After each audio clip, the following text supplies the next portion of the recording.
ചേർന്ന് പാടാം. Hallelujah hallelujah hallelujah.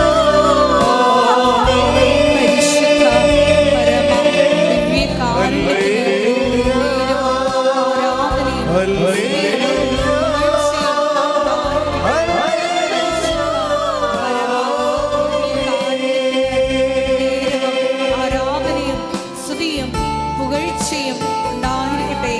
പരിശുദ്ധ പരമ ദിവ്യകാരുണ്യത്തിന് നേരവും ആരാധനയും സ്തുതിയും പുകഴ്ചയും ഉണ്ടായിരിക്കട്ടെ.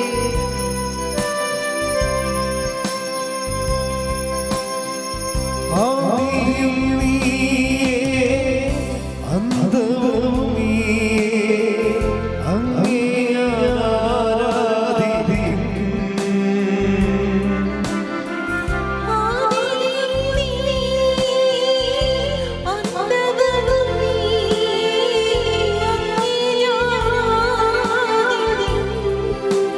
ഉച്ചത്തിൽ ചേർന്ന് പാടാം. ആദിയും നീയേ അന്തവും നീയേ അങ്ങേ ആരാധിക്കും. അങ്ങേ ആരാധിക്കും എന്റെ യേശുവേ, അങ്ങേ ആരാധിക്കും. കരങ്ങൾ വീശി ചേർന്ന് പാടാം. Hallelujah hallelujah hallelujah.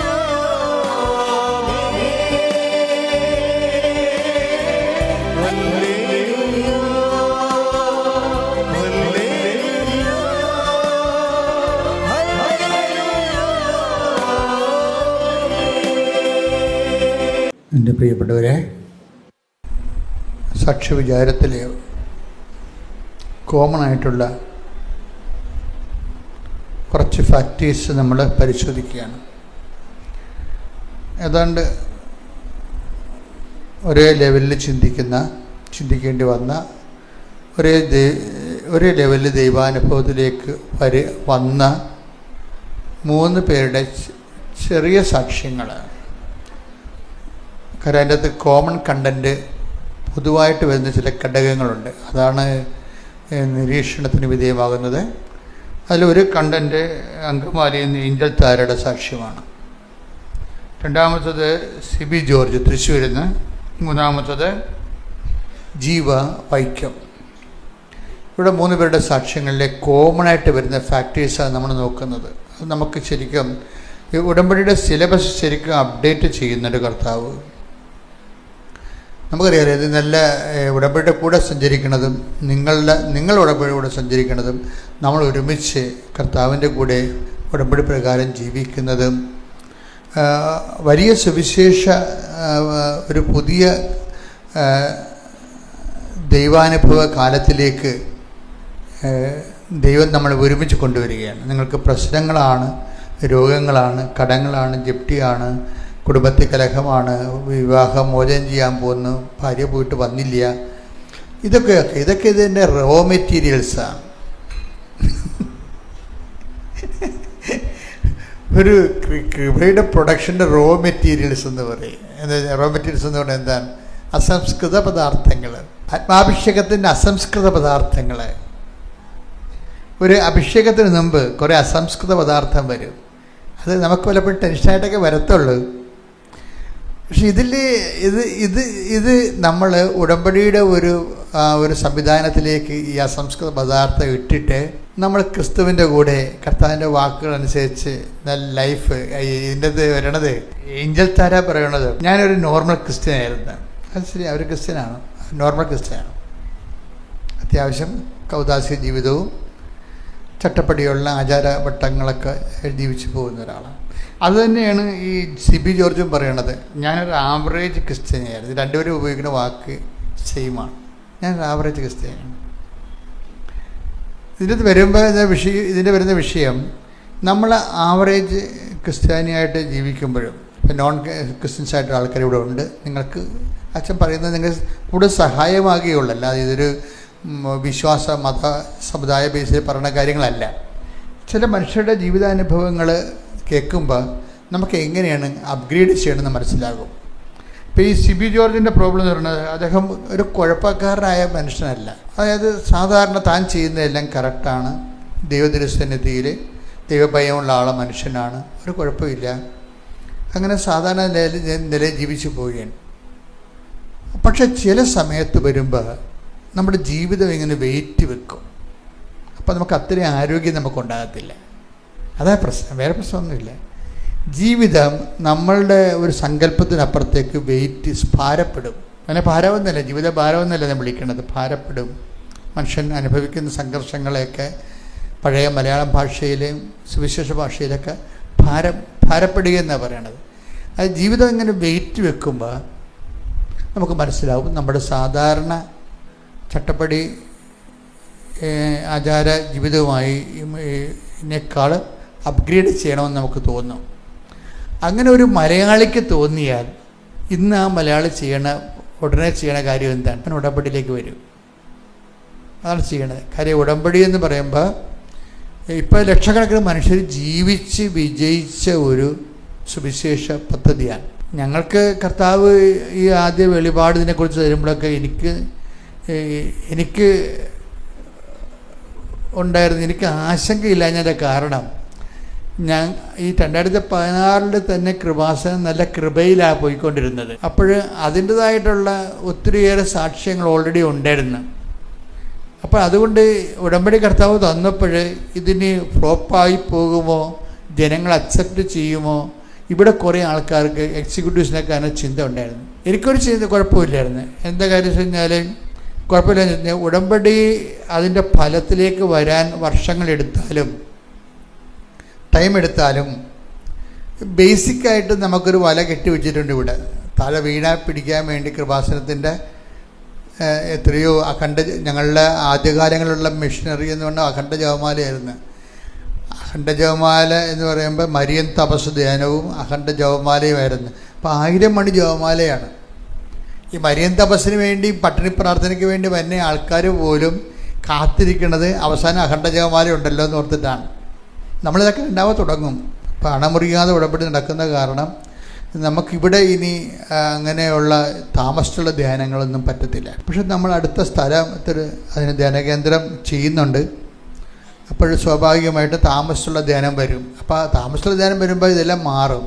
ഉടമ്പടി ധ്യാനം തന്നെ ആയിരിക്കും വരാൻ പോണേ. ഇനി ഉടമ്പടിയുടെ തന്നെ അപ്ഗ്രേഡേഷനുള്ള ധ്യാനങ്ങളാണ്. അത് നമ്മൾ സാധാരണ ഉടമ്പടി എടുക്കുന്നതും ഉടമ്പടി താമസിച്ച് ഉടമ്പടി ധ്യാനം കൂടി അതിൽ ജീവിക്കണം തമ്മിൽ എല്ലാത്തിനും വ്യത്യാസം ഉണ്ടാകും. അഭിഷേക ലെവലിലെല്ലാം നിലവാരമെല്ലാം വ്യത്യാസം ഉണ്ടാകും. അപ്പം അങ്ങനെ ആഗ്രഹിക്കുന്ന ഒത്തിരി പേരുണ്ട്. താമസിച്ച് കൃപാസനത്തിൽ ഒരു 3 ദിവസം താമസിക്കണം എന്നൊക്കെ ആഗ്രഹിച്ച് ഇരിക്കുന്ന ഒത്തിരി പേരുണ്ടാകും. പക്ഷേ അത് താമസ ധ്യാനം അതിന് കുറേ കഷ്ടപ്പാടുണ്ട് അത് നടത്തിക്കൊണ്ട് പോകാൻ. എന്ന് പറഞ്ഞ് ഇത് കഷ്ടപ്പാടില്ലെന്നല്ല പറയണത്.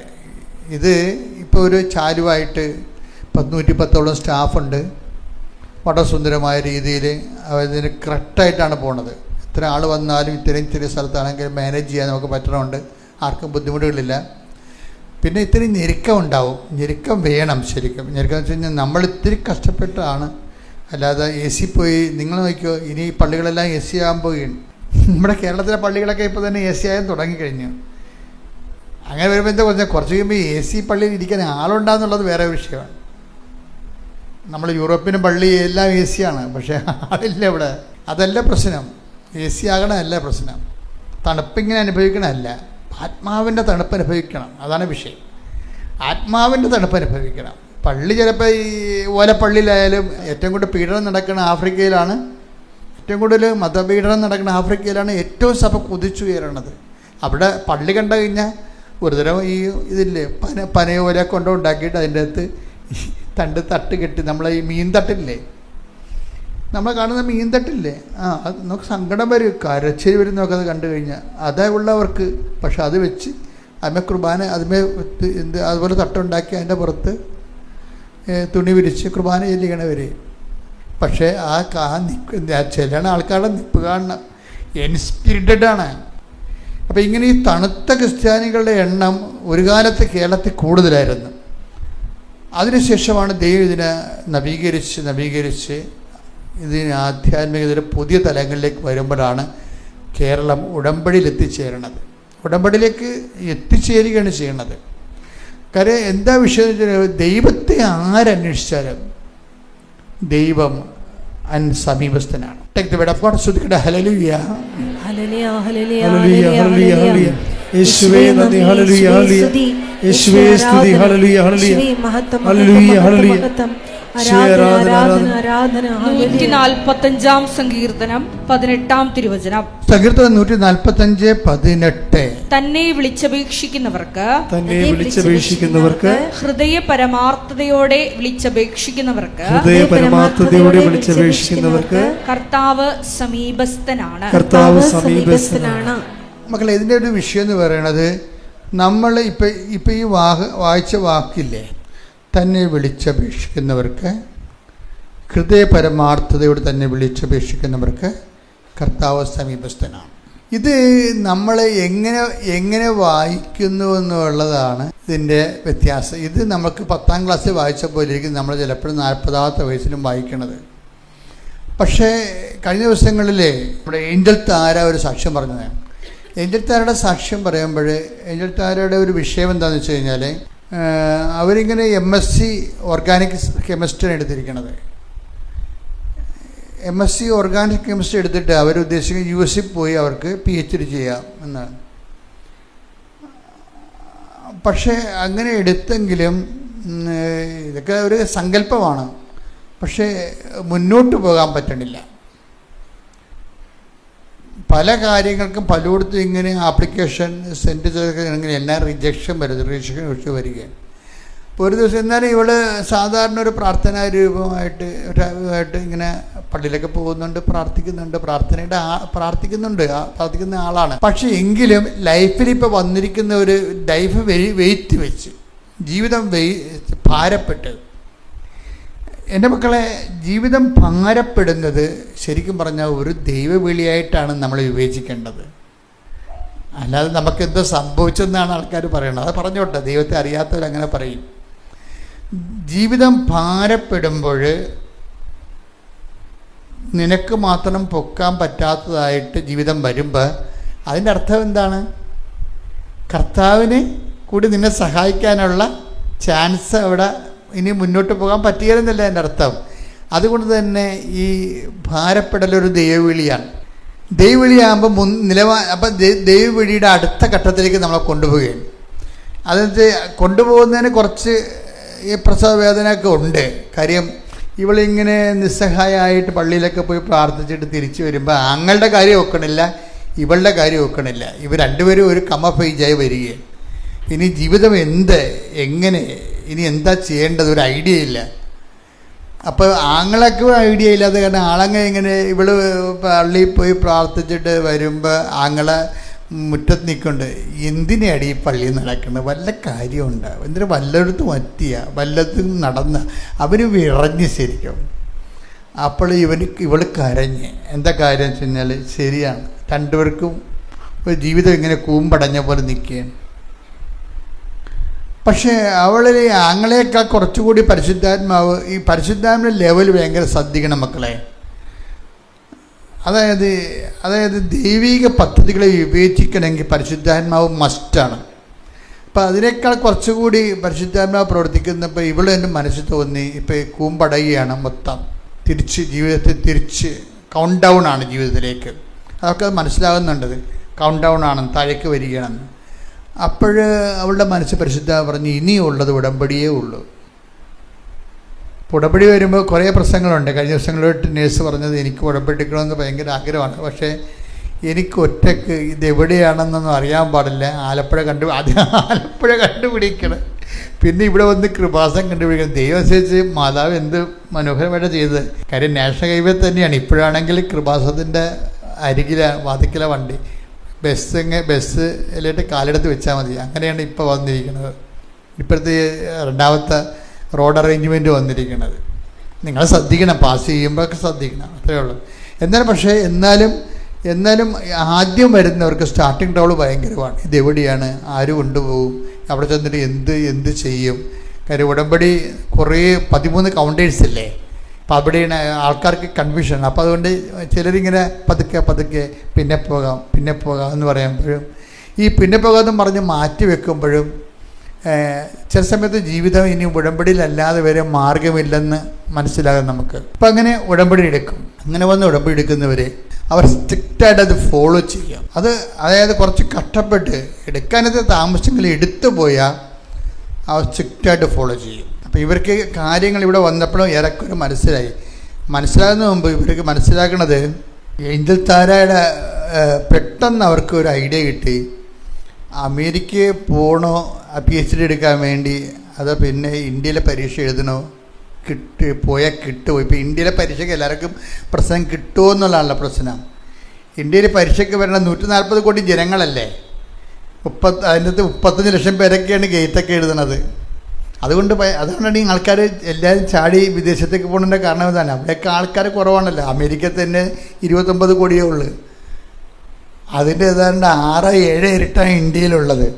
അതുകൊണ്ടാണ് നമ്മുടെ പിള്ളേരൊക്കെ റഷ്യയിലും അതുപോലെ തന്നെ മറ്റ് സ്ഥലങ്ങളിലൊക്കെ പോയി MBBS എഴുതണത്. അപ്പോൾ തിരിച്ചു വരുമ്പോൾ വേറെ FNG എന്ന് വേറെ എക്സാമുണ്ട്. അത് 12% ഈ കൊല്ലത്തെ ഈ ജയസാധ്യത. 12%. 100 പേര് എഴുതിയാൽ ഇന്ത്യ ഗവൺമെൻറ് 12 പേരെ ജയിപ്പിക്കാമെന്ന് ഓർഡർ കൊടുത്തിട്ടുണ്ട്. അത് കാരണമാണ് തോൽവി കൂടുതൽ വരണത്. അപ്പോൾ എന്താ പറ്റുക, അതിൽ എഴുതിയിട്ട് കുറേ FNG എഴുതി കുറേ പേര് ഈ ദിവസം സാക്ഷ്യം പറഞ്ഞു. അതിന് ആ 12 പേരിൽ ഒരാളായിട്ട് വരണോ? ഇപ്പോൾ ഉടമ്പടി കറക്റ്റായിട്ട് ഫോളോ ചെയ്ത് കഴിഞ്ഞാൽ എന്ത് ബാരക്കേടും തട്ടിമറിക്കാൻ പറ്റും. പക്ഷേ നമ്മളുടെ വിഷയം വെച്ചാൽ ഉടമ്പടി ഫോളോ ചെയ്യണം. ഇപ്പോൾ ഇവരുടെ ഏഞ്ചൽ താരയുടെ ഒരു വിഷയം എന്ന് പറയുന്നത് അവർക്ക് പെട്ടെന്ന് കൺഫ്യൂഷൻ മാറി. ഉടമ്പടി വന്നു കഴിഞ്ഞാൽ ഉടനെ നമ്മുടെ കൺഫ്യൂഷൻ മാറും. കൺഫ്യൂഷൻ മാറിയതിന് ശേഷം എന്ത് ചെയ്ത് അവരൊന്ന് ഗേറ്റ് എക്സാം എഴുതാമെന്ന് പറയും. ഗേറ്റ് എക്സാം എന്ന് പറഞ്ഞാൽ ഇന്ത്യൻ IIT പോകണതിനാണ് ഗേറ്റ് എക്സാം എഴുതുന്നത്. ഗേറ്റ് എക്സാം എഴുതി കഴിഞ്ഞപ്പോൾ ഇന്ത്യയിൽ തന്നെ അവർക്ക് 252ാമത്തെ റാങ്ക് കിട്ടി. അപ്പോൾ ലൈഫ് കറക്റ്റായപ്പോൾ പെട്ടെന്ന് കറക്റ്റായത് കണ്ട. ലക്ഷക്കണക്കിന് ആൾക്കാർ എഴുതുന്ന ഗേറ്റ് എക്സാം എഴുതുന്ന ഇന്ത്യയിൽ ഇവൾക്ക് 252ാം റാങ്ക് കിട്ടി. 252ാം റാങ്ക് കിട്ടി കഴിഞ്ഞപ്പോൾ അത് രസമുണ്ട്. ആ ഗേറ്റ് എക്സാം എഴുതാൻ പോകുമ്പോൾ നമ്മൾ ഇപ്പോൾ കഴിഞ്ഞ ദിവസങ്ങളിൽ ഒരു വീഡിയോ ഉണ്ടായിരുന്നു, കർത്താവ് പഠിക്കാതെ എങ്ങനെ ജയിക്കണത്, പഠിക്കാതെ ജയിക്കുന്ന ആൾക്കാർ പഠിക്കാതെ എങ്ങനെ ജയിക്കണത്, പഠിക്കാത്തവന്മാർ കർത്താവ് സഹായിച്ചെന്ന് പറഞ്ഞുകൊണ്ട് ഒരു അത് കള്ളത്തരമാണ്, ഉടായിപ്പാണെന്ന് പറഞ്ഞുകൊണ്ട് ഒരു വീഡിയോ, കള്ള വീഡിയോ ഉണ്ടായിരുന്നു. പക്ഷേ എന്താ വിഷയം എന്ന് പറഞ്ഞാൽ അത് വിദ്യാർത്ഥികളുടെ അനുഭവങ്ങൾ നോക്കണം. ഇപ്പോൾ ഈ MSc organic science organic chemistry എടുത്തിരിക്കുന്ന ഈ ഏഞ്ചൽ താര പറയണമെന്ന് വെച്ചാൽ ഇവരവിടെ ചെല്ലുമ്പോൾ ഇവർക്ക് 2 സിലബസാണ്, 2 ചാപ്റ്ററാണ് പഠിച്ചിരുന്നത്. അത് വെച്ച് ആ എക്സാം എഴുതാൻ പറ്റത്തില്ല. എപ്പോഴും ഞാൻ നിങ്ങളോട് പറയും നോട്ട് ബൈ മെറിറ്റിലാണ് ഇത് വർക്ക് ചെയ്യണമെന്ന്. നോട്ട് ബൈ മെറിറ്റിലാണ് വർക്ക് ചെയ്യണത്. പക്ഷെ നമ്മൾ ബൈബിളിൻ്റെ മൊത്തം ഘടന അറിയാൻ പാലാത്ത ആൾക്കാരാണ് ഇങ്ങനെ ബോധമില്ലാതെ വല്ലതൊക്കെ വിളിച്ചു പറയണത്. പക്ഷേ ബൈബിളിൻ്റെ ഘടന എന്താണ്? ബൈബിള് മനുഷ്യനെ സൃഷ്ടിച്ചപ്പോൾ തന്നെ കർത്താവ് മനുഷ്യൻ്റെ ജീവിതത്തെ വിലയിരുത്തിയിട്ട് എടുത്ത ഒരു ഫോർമുലയാണ്. എന്താണ്? ജീവിതത്തിൽ പല കാര്യങ്ങളും മെറിറ്റിൽ നടക്കത്തില്ല. ഇനി മെറിറ്റിൽ നടന്നാൽ പോലും എന്താ പ്രശ്നം? ആ മെറിറ്റ് പല ആൾക്കാർക്കുള്ള കാരണം ഡെഫിഷ്യൻസി ഓഫ് സീറ്റ് വരുമ്പോൾ മെറിറ്റുകാരൻ പുറത്താകും. അപ്പം മെറിറ്റ് എന്ന് പറയുന്നത് നിങ്ങളെല്ലാവരും ശ്രദ്ധിക്കണത് എന്താണ്? മെറിറ്റിൽ കയറി ഇപ്പം കുഞ്ഞുങ്ങളെയൊക്കെ പണ്ട് വേദപാഠത്തിന് പോലും വിടാതെ വെളുപ്പിന് എഴുതി വെച്ച് ട്യൂഷന് വിടത്തില്ല ഞാൻ ഇല്ലേ? അതിൻ്റെ അർത്ഥത്തിൽ മെറിറ്റ് അത് ദൈവഭയമില്ലാത്ത കൊണ്ടും ദൈവബോധമില്ലാത്ത കൊണ്ടും സംഭവിക്കുന്നതാണ്. എന്നുവെച്ചാൽ വേദപാഠത്തിന് പോലും വിടാതെ 8ാം ക്ലാസ്സുകാരെയും 9ാം ക്ലാസ്സുകാരെയും പണ്ട് വെളുപ്പിന് എഴുന്നേൽപ്പിച്ച് അപ്പനും ആങ്ങളമാരും കൊണ്ടുപോയി ട്യൂഷനാക്കി കൊടുക്കുമായിരുന്നു. എന്താ ഉദ്ദേശിക്കുന്നത്? മെറിറ്റാണ് ഉദ്ദേശിക്കുന്നത്. മെറിറ്റ് കൂട്ടിയെടുക്കാൻ വേണ്ടിയാണ്. പക്ഷേ മെറിറ്റിൽ നിങ്ങൾ വന്നാലും സീറ്റ് കുറവാണെങ്കിൽ എന്തു ചെയ്യും? ഇപ്പം മെറിറ്റിൽ 1000 പേര് വന്നു, സീറ്റ് 500 ഉള്ളു. അപ്പം 500 മെറിറ്റുള്ളവർ പുറത്താകത്തില്ലേ? അപ്പം പിന്നെ എന്താണ്? ഇങ്ങനെ വരുന്നൊരു വിഷയത്തിന് ഇതിനെ കൺഫ്രണ്ട് ചെയ്യാൻ വേണ്ടി ദൈവത്തിൽ ആശ്രയിച്ച് ദൈവബലം പ്രാപിക്കുന്നവർക്ക് സ്വാഭാവികമായിട്ടും അവരുടെ ജീവിത ഉപായത്തിന് ദൈവം വെച്ചിരിക്കുന്ന പദ്ധതിയാണ് not by merit but by grace. അത് ദൈവം വെച്ചിരിക്കുന്നത് ഭൗതിക കാര്യങ്ങൾക്കല്ല. നിത്യരക്ഷ എന്ന് പറയുന്ന ഹെവി വെയിറ്റുള്ള വിഷയങ്ങൾ മനുഷ്യൻ്റെ കൈപ്പിടി ഒതുങ്ങാത്തത് കാരണം അത് സൈന്യത്താലേ അല്ല, ശക്തിയാലേ അല്ല, കർത്താവിൻ്റെ കൃപയാലേ. അപ്പം കൃപയാലേ ആയതുകൊണ്ടാണ് നമ്മളീ ഉടമ്പടിയിൽ അന്വേഷിക്കുന്നത് എന്താണ്? ഈ കൃപ ബ്ലെസ്സിങ്സിനേക്കാൾ ഉപരി ഞാൻ നിങ്ങളെ കൊണ്ട് കുറേ വർക്ക് ചെയ്യിക്കുന്നുണ്ട്, ഹോംവർക്കുകൾ ചെയ്യിക്കുന്നുണ്ട്. ആ ഹോംവർക്കുകളുടെ എല്ലാം ലക്ഷ്യം എന്താണ്? ബ്ലെസ്സിങ് അല്ല. നിങ്ങൾ ഓർക്കണത് അച്ഛനിങ്ങനെ പത്രം കൊടുപ്പിക്കണതും പ്രേക്ഷപ്രവർത്തകർക്ക് നിങ്ങൾക്ക് ജോലി കിട്ടാൻ വേണ്ടിയാണെന്ന്. നിങ്ങൾ കൊടുക്കണതും അങ്ങനെയാണ്. ജോലി കിട്ടാനും ജപ്തി മാറാനും അതുപോലെ വീട് വെക്കാനൊക്കെയാണ് ആൾക്കാരിങ്ങനെ വെയിലും കൊണ്ട് നടന്ന് ചിലരെങ്കിലും പത്രം കൊടുക്കണത്. പക്ഷേ അതിൻ്റെ യഥാർത്ഥ ഉദ്ദേശം യഥാർത്ഥ ഉടമ്പടിക്കാർക്കറിയാം. എന്താ പറഞ്ഞ വഴിപാട് ഉടമ്പടിക്കാരെ കുറിച്ച് എനിക്കൊന്നും പറയാനില്ല. അവരവിടെ പോയിരുന്ന് ഉറങ്ങുകയും ചെയ്യും, 10 പുതുക്കിയാലും ചുമ്മാ ഇളിച്ചോണ്ട് നടക്കണ കാണാം. എന്താണെന്ന് പോലും അറിയാം. ഏതപ്പ കോതമംഗലം എന്നൊക്കെ പറയത്തില്ല പണ്ട് എന്ന് പറഞ്ഞവരിയ്ക്കും. അതുവെച്ചാൽ അവരെ യഥാർത്ഥ ഉടമ്പടിക്കാരെ സംബന്ധിച്ചിടത്തോളം അവർ വഴിപാട് ഉടമ്പടിക്കാരല്ല. അവരെ സംബന്ധിച്ചിടത്തോളം അതിൻ്റെ അന്തർധാര എന്താണെന്ന് മനസ്സിലാക്കിയിട്ട് അതനുസരിച്ചാണ് അവരതിൻ്റെ അകത്ത് ഇൻവെസ്റ്റ് ചെയ്യണത്. അപ്പോഴേ ഈ ഏഞ്ചൽ താര ഉടമ്പടി പുതുക്കിയപ്പോഴേ ഇവിടെ വെച്ച് സ്വന്തമായിട്ടൊരു ഡിസിഷൻ എടുക്കുന്നുണ്ട്. എന്താ ഡിസിഷൻ എടുത്തത്? ഞാൻ ഇനി എല്ലാം വൃത്തിമേനയുമായിട്ട് ചെയ്യുമെന്ന്. ആ ഒറ്റ തീരുമാനമാണ് രക്ഷിച്ചത്. ഏഞ്ചൽ താര ഉടമ്പടി പുതുക്കിയപ്പോൾ പറഞ്ഞത് എന്താണ്? ഞാനിനി എല്ലാം ഉടമ്പടി അർഹിക്കുന്ന അതേ പ്രതിബദ്ധതയോടെ ഞാൻ ഉടമ്പടി ചെയ്യുമെന്ന്. അപ്പം അതെന്താ പറ്റുക വെച്ച് കഴിഞ്ഞാൽ അങ്ങനെ ചെയ്യുമ്പോഴെന്ന് വെച്ചാൽ അത് സിൻസിയറാണ്. അപ്പോഴിവർക്ക് ദൈവം കണ്ണീരിൻ്റെ വരം കൊടുക്കും. കണ്ണീരിൻ്റെ വരം ഭാഷാവരങ്ങളുടെ കൂട്ടത്തിലും രോഗശാന്തി വരം, അതുപോലെ തന്നെ വിശ്വാസവരം, കുറേ വരങ്ങൾ നമുക്ക് പരിശുദ്ധാത്മ നൽകുന്നില്ലേ? അതിന് ഏറ്റവും ഈ ഭാഷാവരത്തേക്കാൾ താഴ്ന്ന ഒരു വരവാണ് കണ്ണീരിൻ്റെ വരം എന്ന് പറയും. പൊതുവേ അങ്ങനെ ഡിസ്കസ് ചെയ്യാറില്ല. അതായത് ചില ആൾക്കാർ ഈശോ എന്ന് വിളിക്കുമ്പോൾ കണ്ണ് നിറഞ്ഞു വരും. അതിനാണ് കണ്ണീരിൻ്റെ വരം എന്ന് പറഞ്ഞത്. ദൈവസ്നേഹം കൊണ്ടാണ് ഈശോ എന്ന് വിളിക്കുമ്പോൾ. അപ്പോൾ ഈ അവക്കറിയാം. ഏഞ്ചൽ ഈ സാക്ഷ്യം പറയുമ്പോൾ ഞാനത് യൂട്യൂബിൽ നിന്നാണ് കേട്ടത് ആ സാക്ഷ്യം. പക്ഷേ അത് അതായത് ഇവരിങ്ങനെ ബൈബിൾ വായിക്കുമ്പോൾ അവരുടെ അടുത്ത് തീരുമാനം എന്താണ്? ഞാനിനി എല്ലാം കൃത്യമായി ചെയ്യാൻ പോവുകയാണെന്നാണ്. കൃത്യമായി ചെയ്യാൻ പോകുമ്പോൾ അപ്പോൾ ആ അരമണിക്കൂർ കൃത്യമായിട്ടിരുന്ന് വചനം വായിക്കുകയും. അപ്പം നിങ്ങളിപ്പോൾ കൃത്യമായിട്ട് ചെയ്യണില്ലല്ലോ പലരും. അതാണ് വഴിപാട് ഉടമ്പടി എന്ന് പറയണത്. എന്നുവെച്ചാൽ 10 മിനിറ്റ് വായിക്കും, പിന്നെ മടക്കി വെക്കും, പിന്നെ വായിക്കാതെ പറയും, പിന്നെ വായിക്കത്തില്ല. വഴിപാട് ഉടമ്പടിക്കാർ കൃപാസനത്തിൻ്റെ ബാധ്യതയാണ് എപ്പോഴും. കാര്യം എന്താണ്? അവർ ഉടമ്പടി ഇപ്പം ചില രോഗികളില്ലേ മരുന്നൊക്കെ വാങ്ങിക്കും, ഭയങ്കര ഇവിടെ എന്നൊക്കെ പറഞ്ഞ് മരുന്ന് മേടിക്കും, ഇപ്പോൾ കുടിക്കത്തില്ല. ഇത് എന്നിട്ട് തലയുടെ അടി വെച്ചേക്കും, കഴിക്കത്തില്ല. ഇങ്ങനെ കുറേ വഴിപാട് രോഗികളുണ്ട്. അവരാണ് ഈ വഴിപാട്. അവരച്ഛൻ പറയും കൃത്യമായിട്ട് നിങ്ങൾ ഉടമ്പടി ധ്യാനം ഇവിടെ കൂടാവെന്ന് പറഞ്ഞിട്ടുള്ളതല്ലേ? അല്ലേ? കൃത്യമായിട്ട് ഉടമ്പടി ധ്യാനം കൂടാവെന്ന് കർത്താവിൻ്റെ തിരുസന്നിധി പ്രതിജ്ഞ ചെയ്തതാണ്.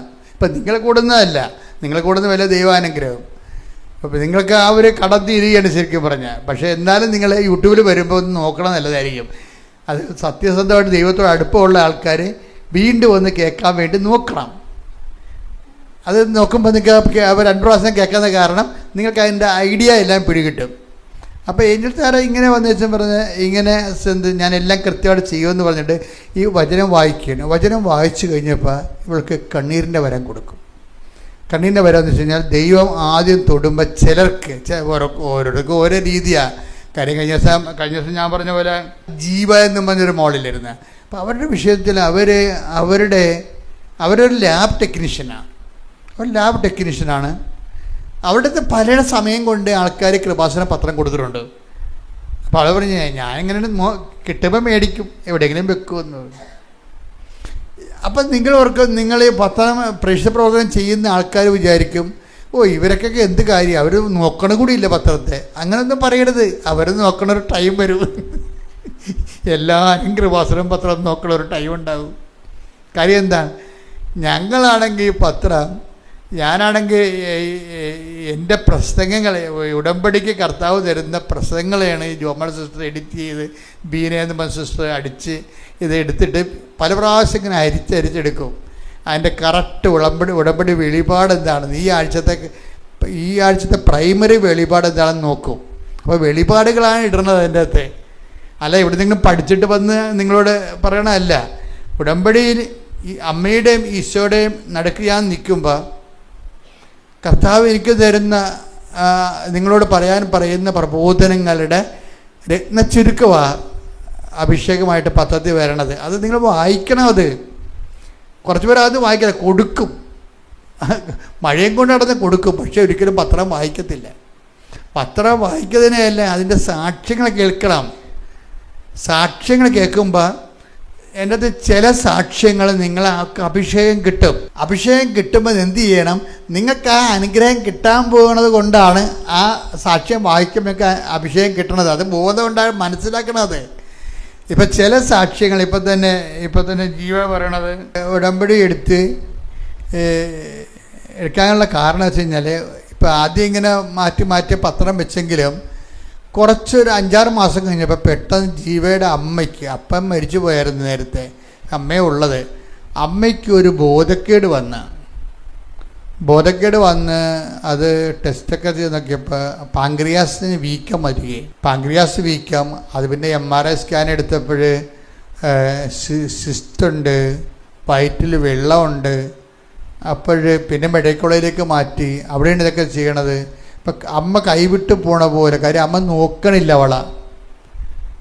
ഇങ്ങനെ അമന്ന് കിടക്കണം മാത്രമേ ഉള്ളൂ, ബോധമില്ല, തിരിച്ചറിയണില്ല. അപ്പം അപ്പനാ കൈവിട്ട് പോയി, ഇനി അമ്മയും കൈവിട്ട് പോയി എങ്ങനെ ജീവിക്കുമെന്ന് ഓർത്തിട്ട് അവർക്കെല്ലാം കഴിഞ്ഞ് കുഞ്ഞുണ്ടെങ്കിൽ അമ്മയാണ് ആശ്രയം. അപ്പോൾ അങ്ങനെയാണ് അവൾക്ക് തോന്നിയത്, എന്നാൽ പോയി ഉടമ്പടി എടുക്കാവുന്ന കണ്ട. അപ്പോൾ പത്രം മാറ്റി വെച്ച ആളാണ് പണ്ട്. എന്തെങ്കിലും അങ്ങനെ നിങ്ങളുടെയൊക്കെ ഒരു മടുപ്പ് കാണിച്ച് പത്രം മാറ്റി വെച്ചാൽ നിങ്ങൾ ഓർക്കുക, നിങ്ങൾ അവർക്ക് കൊടുക്കണ ഇപ്പോഴത്തെ ഒരു ആഹാരമല്ല, അതൊരു പൊതിച്ചോറ് പോലെയാണ്. അത് അവർക്ക് വിശക്കുമ്പോൾ അവരെടുത്ത് കഴിച്ചോളൂ. അത് നിങ്ങൾ കൊടുക്കുമ്പോൾ ഓർത്തിട്ട് നിങ്ങൾ അയ്യോ വാങ്ങിച്ചില്ലല്ലോ, എന്തോ റിജക്ഷനാണ് വരുന്നതെന്ന് അങ്ങനെ പറയരുത്. അവർ വാങ്ങിക്കണ ഒരു സമയം, അവർക്ക് വിശക്കണ ഒരു ടൈമുണ്ട്, അപ്പോൾ ആ സമയം എടുത്ത്. പക്ഷേ മക്കളെ കൊടുക്കുന്നതിലൊരിക്കലും നിങ്ങളൊരിക്കലും മടുപ്പ് തോന്നരുത് നിങ്ങൾക്ക്. കാര്യം ഇത് മടുക്കാൻ പ്രാർത്ഥന പോലും നമ്മൾ സൂക്ഷിച്ചില്ലേ മടുത്തു പോകുന്ന ഈ മനസ്സിലാക്കിയിട്ടാണ് ഈശോ പറഞ്ഞത് മടുപ്പ് തോന്നാതെ പ്രാർത്ഥിക്കണം. മടുപ്പ് തോന്നിയാലും പ്രാർത്ഥിക്കണം. കാര്യം ചിലപ്പോൾ നമ്മൾ വല്ല പനിയൊക്കെ പിടിച്ച് കിടക്കുമ്പോഴേ, ഇപ്പം ഞാനൊക്കെ ആശുപത്രി കിടക്കും, എനിക്ക് ഈ ക്ലൈമറ്റ് ചേഞ്ച് ചെയ്ത് കഴിഞ്ഞാൽ അപ്പം തന്നെ ബ്ലോക്കായി പോയില്ല, കഫം കയറിയിട്ട് പുറത്ത് തണുത്താൽ മതി, അപ്പം തണുപ്പിനോട് അലർജിയാണ്. ഇപ്പോഴല്ല, 2 വയസ്സ് മുതൽ ഇതാണ് അവസ്ഥ. പക്ഷേ എന്നാലും അപ്പോഴങ്ങനെ വന്നുമ്പോൾ നമുക്ക് ഭക്ഷണം കഴിക്കാൻ തോന്നത്തില്ലല്ലോ. പനി കയറി കഴിഞ്ഞാൽ 300-302 വന്നാൽ കഴിക്കാൻ വരും. പക്ഷെ വേറെ മാർഗമൊന്നുമില്ല. അവർ കുറച്ച് നാളൊക്കെ ട്രിപ്പിട്ട് തരും, ഭക്ഷണം എന്തെങ്കിലുമൊക്കെ വെള്ളത്തിലൂടെ ട്രിപ്പിട്ട് തരും, എന്തെങ്കിലും ഒരു മിനറൽസ് തരും. പക്ഷെ അതുകൊണ്ടൊന്നും പിടിച്ചിരിക്കാൻ പറ്റത്തില്ല. കഴിച്ചേ മതിയാകത്തുള്ളൂ. മടുപ്പാണെങ്കിലും കഴിച്ചേ മതിയാകത്തുള്ളൂ. അതാണ് വിഷയം. ഇതുപോലെ പ്രാർത്ഥനയ്ക്ക് വന്നിരിക്കുന്ന അവസ്ഥ. കർത്താവ് പറഞ്ഞത് എന്താണ്? മടുപ്പാണെങ്കിലും പ്രാർത്ഥിച്ചേ. അതാണ് മടുപ്പ് കൂടാതെ പ്രാർത്ഥിക്കാൻ അവൻ അവരോട് ഉപമ പറഞ്ഞു. Take the bed of God. ശ്രദ്ധിക്കട്ടെ. ഹല്ലേലൂയ. വായിച്ചോളൂ സുവിശേഷം. ലൂക്ക 18:1. ഭഗ്നാശരാകാതെ എപ്പോഴും പ്രാർത്ഥിക്കണമെന്ന് കാണിക്കാൻ യേശു അവരോട് ഒരു ഉപമ പറഞ്ഞു. അപ്പൊ ഉപമ നമുക്കറിയാം. അത് നമ്മുടെ വിഷയം, ഇപ്പം നമ്മുടെ ധ്യാന വിഷയമല്ല. പക്ഷേ അതിൻ്റെ കണ്ടന്റ് എന്ന് പറയുന്നത് ഭഗ്നാശരാകാതെ, പുതിയ POC ബൈബിളിൻ്റെ തർജ്ജിമയാണ്. മുത്തയുടെ ബൈബിളിലുള്ളത് മടുപ്പ് കൂടാതെ എന്നാണ്. അപ്പം നമ്മൾ സ്വാഭാവികമായി ചില സമയത്ത് പ്രാർത്ഥനയ്ക്ക് ചിലപ്പോൾ പ്രാർത്ഥിക്കുന്ന ടെൻഷൻ കാരണം പ്രാർത്ഥിക്കാൻ പറ്റത്തില്ല. പക്ഷെ പ്രാർത്ഥിക്കാതെ പറ്റത്തുമില്ല. മനസ്സിലായില്ലേ? അതാണ് POC ബൈബിൾ വളരെ കൃത്യമായിട്ട് ഗ്രീക്കിൽ നിന്നെടുത്താണ് POC ബൈബിൾ ചെയ്തിരിക്കുന്നത്. ഗ്രീക്കിലാണ് എഴുതിയിരിക്കുന്ന ബൈബിള്. അത് കറക്റ്റ് ഗ്രീക്ക് പഠിച്ചിട്ടുള്ള പണ്ഡിതന്മാരെടുത്തിട്ടാണ് POC ബൈബിൾ എടുത്തിരിക്കുന്നത്. അതുകൊണ്ടാണ് ഭഗ്നാശരാകാതെ എന്നാണ്. കാര്യം ടെൻഷൻ വരുമ്പോൾ പ്രാർത്ഥിക്കാൻ പറ്റത്തില്ലല്ലോ. പക്ഷേ ടെൻഷൻ വരുമ്പോൾ പ്രാർത്ഥിക്കാൻ പറ്റത്തില്ലെങ്കിലും പ്രാർത്ഥിക്കാതെയും പറ്റത്തില്ല. അതാണ് വിഷയം. അപ്പോൾ നമ്മളെന്താ പ്രാർത്ഥിക്കേണ്ടത്? ടെൻഷൻ വരുമ്പോൾ പ്രാർത്ഥിക്കാൻ പ്രത്യേക കൃപയ്ക്ക് വേണ്ടി പ്രാർത്ഥിക്കുക. കർത്താവായ ദൈവമേ, ഏത് സംഘർഷ സമയങ്ങളിലും പ്രാർത്ഥിക്കാൻ പറ്റാത്ത ഇടങ്ങളിലും പ്രാർത്ഥിക്കാനായി എന്നെ പ്രാർത്ഥനാ വരത്താൽ അഭിഷേകം ചെയ്യണം. പരിശുദ്ധ പരമ ദിവ്യകാരുണ്യത്തിന് ആരാധനയും സ്തുതിയും പുകഴ്ചയും ഉണ്ടായിരിക്കട്ടെ. അപ്പൊ ജീവവൈക്യം പറയണത് അവസാനം ഞാൻ ഉടമ്പടി എടുത്തു. കാര്യം ഉടമ്പടി അല്ലാതെ ഇനി എനിക്കെൻ്റെ ജീവിതത്തിൽ എനിക്ക് വേറെ ഒരു ഓപ്ഷൻ ഇല്ലാതെ വന്ന് എൻ്റെ അമ്മ പോവുകയാണ് കർത്താവിൻ്റെ അടുത്തേക്ക്. ഓർമ്മയില്ല, ഞങ്ങൾ നോക്കണം കൂടിയില്ല, സഹിക്കാൻ പാടില്ല. അപ്പോൾ ഈ സമയത്ത് പ്രാർത്ഥിക്കാൻ പറ്റത്തില്ല. അതാണ് സംഘർഷ സമയമാണ്. അപ്പോഴും ഉടമ്പടിയിൽ ഉള്ളൊരു പ്രശ്നം, നിങ്ങളുടെ പ്രാർത്ഥനകൾ വരുന്ന വിജൃംഭണങ്ങളെ, അതായത് അതിലംഘിച്ചുകൊണ്ട് ഇതിൻ്റെ അകത്ത് കാരുണ്യ പ്രവർത്തികളിലേക്ക് വരും. അതുകൊണ്ടാണ് വരുന്നത്. ഉടമ്പടി ഒരു ഏറ്റവും ഭയങ്കര ഒരു എന്താണ്, ഏറ്റവും ഒരു ബെസ്റ്റ് ട്രീറ്റ്മെൻറ്റായിട്ട് വരണം. അങ്ങനെയാണ്. പിന്നെ എന്താണ്, പ്രേക്ഷിത പ്രവർത്തനങ്ങളുണ്ട്. ഇതെല്ലാം നമുക്ക് ഡ്രോ ചെയ്യേണ്ട ബ്ലെസ്സിങ്സ് അല്ല. നിങ്ങൾ ഉറക്കേണ്ട പത്രം കൊടുക്കുമ്പോൾ നമുക്ക് ജോലി കിട്ടുമെന്നാണ്. അത് കർത്താവ് ഇതുമായിട്ട് നിങ്ങളങ്ങനെ കണക്ട് ചെയ്യേണ്ട കാര്യമില്ല.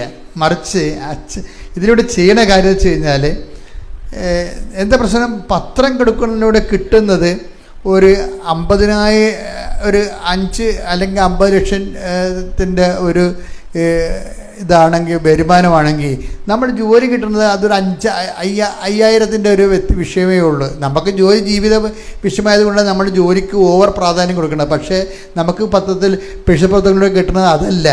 10,000 ജോലി കിട്ടിയാലും കിട്ടാത്ത ദൈവത്തിൻ്റെ കൃപയാണ് ഈ പ്രേക്ഷിത പ്രവർത്തനങ്ങളിലൂടെ കിട്ടുന്നത്. അപ്പം ഉടമ്പടി എപ്പോഴും ലക്ഷ്യം വെക്കുന്നത് നിങ്ങളുടെ കൃപാനിലവാരത്തെ വർദ്ധിപ്പിക്കുക എന്നുള്ളതാണ്. ഈ ജോർജ് ചേട്ടനുണ്ടല്ലോ, സിബി ജോർജ് പറയണത്, ഞാൻ ഉടമ്പടി, സിബി ജോർജിൻ്റെ വിഷയം എന്താണെന്നറിയോ? അതാണ് സിബി ജോർജിൻ്റെ വിഷയം. ഒരു സാധാരണ ജീവിതമാണ്, വലിയ കുഴപ്പക്കാരനല്ല, ഭംഗിയായിട്ടൊക്കെ ജീവിച്ചു പോകുന്നൊരു ഒരു സാധാരണ ക്രിസ്ത്യാനി. പക്ഷേ അദ്ദേഹത്തിന് അങ്ങനെ കൃപാസനത്തിൽ വരണമെന്നോ കൃപാസനത്തെക്കുറിച്ച് അറിയണമെന്നോ, കൃപാസനം ഒരു സാധാരണ ധ്യാനകേന്ദ്രമാണല്ലേ, എല്ലായിടത്തും ധ്യാനകേന്ദ്രങ്ങളുണ്ടല്ലോ, ഇങ്ങനെ ഒരു ഐഡിയ പുള്ളിക്കുള്ളത്. പക്ഷെ പെട്ടെന്ന് പുള്ളി ലൈഫിൽ കുറച്ച് എക്സ്ട്രാ എനർജി ആവശ്യമായി വന്ന്, എക്സ്ട്രാ എനർജിയാണ് ഈ വിഷയം ഉടമ്പടിയിലേക്ക് നമ്മളെ കൊണ്ടുവരേണ്ടത്. എക്സ്ട്രാ എനർജി എന്ന് പറയുന്നത് ഇദ്ദേഹത്തിൻ്റെ മകള് അവളുടെ വിദ്യാഭ്യാസമായിട്ട് വന്ന ഒരു വിഷയമാണ്. അവൾ കാനഡയിൽ പോയെങ്കിലും അവിടെ പാർട്ട് ടൈം ജോലി പോലും കിട്ടിയില്ല. അതാണ് വിഷയം. കാനഡയിൽ പോയി മകള്, പക്ഷേ പാർട്ട് ടൈം ജോലി പോലും കിട്ടിയില്ല. പാർട്ട് ടൈം ജോലി കിട്ടാതെ വരുമ്പോൾ ഉള്ള കുഴപ്പങ്ങൾ എന്താ വരാൻ പോണത്? പിന്നെ പൈസ ഇവിടുന്ന് അയച്ചു കൊടുക്കണം. നമുക്ക് കൊടുത്ത പൈസ മാത്രമല്ല, അങ്ങനെ മകൾക്ക് കാനഡയിലെ ജീവിത ചെലവിന് ഇവിടുന്ന് പൈസ അയച്ചു കൊടുക്കാൻ പറ്റിയ ഒരു മലയാളി കുടുംബങ്ങളല്ല അത് പുള്ളിക്ക് ശരിക്കും ഈ ഭാരം കൊണ്ട് പുള്ളിയുടെ നടുവിങ്ങനെ വെട്ടണ ഒരവസ്ഥ വന്ന്. അപ്പോഴാണിങ്ങനെ അദ്ദേഹം വന്ന് പറയണേ തൃശ്ശൂരിൽ നിന്ന് വരുന്ന പുള്ളി ആദ്യം ട്രെയിനിൽ കയറി, പിന്നെ ബസ്സിൽ കയറി, പിന്നെ ഓട്ടോറിക്ഷ പിടിച്ച്, ഒരിടത്തും പുള്ളിക്ക് സീറ്റ് കിട്ടിയില്ല. അപ്പോൾ അത്രയും കഷ്ടപ്പെട്ട് ഞെരുങ്ങിയാണ് ഇവിടെ എത്തിയത്. ഇവിടെ എത്തിക്കഴിഞ്ഞപ്പോൾ വെറുതെ മാതാവിനെ കണ്ട് കണ്ണീര് പറഞ്ഞിട്ട് പോകാം, അങ്ങനെ ഒത്തിരി പേര് വരുന്നുണ്ടേ. മാതാവിനെ കണ്ട് ഉടമ്പെടുക്കാനൊന്നും ഉദ്ദേശമില്ല, മാതാവിനെ കണ്ട് കണ്ണീര് പറഞ്ഞിട്ട് പോകാം എന്ന്. പക്ഷെ ഇവിടെ വന്നപ്പോൾ ജോർജിനോട് അമ്മ പറഞ്ഞു ഉടമ്പെടുക്കാൻ പറഞ്ഞു. അതാ വിഷയം. എല്ലാവരും വരുമ്പോൾ അമ്മ അങ്ങനെ പറയത്തില്ല, ചിലരോട് വരുമ്പോൾ പറയും, ഉടമ്പെടുക്കാൻ പറയും, ശക്തമായി തോന്നിപ്പിക്കും. അങ്ങനെ കുറേ സാക്ഷ്യങ്ങളുണ്ട്. ജോർജിനോട് ഉടമ്പെടുക്കാൻ പറഞ്ഞു. അപ്പോൾ അവർ പറഞ്ഞ് എനിക്കിത് പറ്റുമോ എന്താ, പുള്ളി എല്ലാ ദിവസവും ഇത് സ്മോൾ അടിക്കുന്ന പാർട്ടിയാണ്. അതാണ് ഒരു കുഴപ്പം. പിന്നെ ഇതിൻ്റെ ചുറ്റുവട്ടങ്ങളെന്ന് പറഞ്ഞാൽ ഇത് മനുഷ്യനെ നാണം കെടുത്തുന്നൊരു പദ്ധതിയാണല്ലേ. കാര്യം എന്താണ്, ഈ പത്രം കൊണ്ട് നടന്ന് വെയിലത്ത് കൊണ്ട് നടന്ന് ഓരോരുത്തർ കൊടുക്കണ്ടേ. ചിലർ ജന്മത്തിൽ സംഭവം ചെയ്യാൻ പറ്റത്തില്ല. കാര്യം വെച്ച് കഴിഞ്ഞാൽ എൻ്റെ വിഷയം വെച്ചാൽ ഈശോ നാണം കെട്ട് തുണിയില്ലാതെ അവർ ഉരിഞ്ഞെടുത്ത് പങ്കിട്ടെടുത്ത് ഇവന് വ്രണമാക്കി കുരിശ കയറ്റിയിട്ട് 10 മനുഷ്യർ അതിൻ്റെ പുറകെ നടന്ന് അതിൻ്റെ മുമ്പിൽ കൂടെ നടന്ന് എനിക്ക് ആക്ഷേപിച്ചില്ലേ. ഈ ആക്ഷേപം നമ്മൾ ഏറ്റെടുക്കുകയാണ്. ഞാനങ്ങനെ കുറേ ആക്ഷേപം ഏറ്റെടുത്തിട്ടുള്ളതാണ് കർത്താവിന് അറിഞ്ഞുകൊണ്ട് തന്നെ. അതിന് ഐക്യദാർഢ്യം എന്ന് പറയും. കർത്താവ് അനുഭവിച്ച ആക്ഷേപങ്ങളോട് നമ്മൾ ഐക്യദാർഢ്യം പുലർത്തുക. എൻ്റെ മക്കളെ, ഈ ലിറ്റർജി, ആരാധനക്രമം എന്നൊക്കെ പറഞ്ഞാൽ ബേസിക്കായിട്ട് വാട്ട് ഇസ് ഇറ്റ്? അതൊരു ഐക്യദാർഢ്യമാണ്. ഐക്യദാർഢ്യം നമ്മൾ ചെയ്യുന്ന എല്ലാം ഒരു ഏറ്റെടുപ്പാണ്. കാര്യം എപ്പോഴും നമ്മൾ ഓർക്കണം, കർത്താവ് നമ്മളെ ഏറ്റെടുത്തവനാണ്.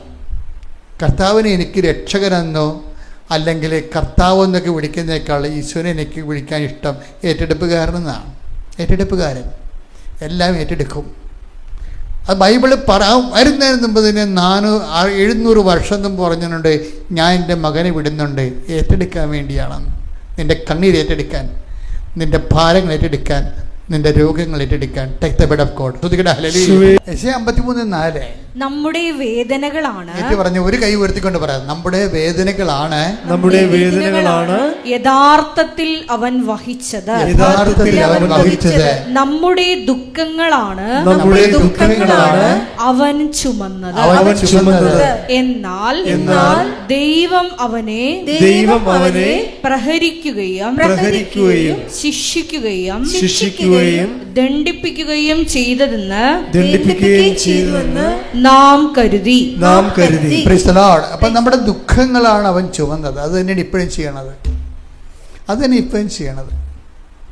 ഇനി അവൻ നമ്മുടെ ദുഃഖങ്ങളും ഭാരങ്ങളും ചുമക്കാൻ വേണ്ടി ദൈവത്തിൻ്റെ പദ്ധതിയാണ്. കൈയടിച്ച് ശ്രദ്ധിക്കട്ടെ, ഹല്ലേലൂയ. അപ്പം നമ്മുടെ ഭാരങ്ങൾ ഏറ്റെടുക്കാനുള്ള ദൈവത്തിൻ്റെ പദ്ധതിയാണ്, മിഷനാണ് ഈശോ കാലാന്തരത്തിലൂടെ ഇങ്ങനെ ജന്മാന്തരങ്ങളുടെ ദുഃഖങ്ങൾ ഏറ്റെടുത്തുകൊണ്ടിരിക്കുന്നത്. അപ്പോൾ ആ സമയത്താണ് നിൻ്റെ ജീവിതം ഒരു ഭാരം വരണത്. അപ്പോൾ കർത്താവിന് നമ്മൾ നിൻ്റെ ദുഃഖം ഏറ്റെടുക്കാൻ എളുപ്പമാണ്. എന്ത് കാര്യം? നീ കർത്താവുമായിട്ട് ഉടമ്പടിയിലാണ്. അതാണ് വിഷയം. നിനക്ക് ധൈര്യമായിട്ട് പറയാം, എന്താണ്? കർത്താവിൻ്റെ ദുഃഖങ്ങൾ ഏറ്റെടുക്കും. പറഞ്ഞേ, എന്റെ ദുഃഖങ്ങൾ ഏറ്റെടുക്കും, കർത്താവിന്റെ ഭാരങ്ങൾ ഏറ്റെടുക്കും, കർത്താവ് എന്റെ ഭാരങ്ങൾ ഏറ്റെടുക്കും. കാരണം ഞാൻ കർത്താവുമായി ഉടമ്പടിയിലാണ്.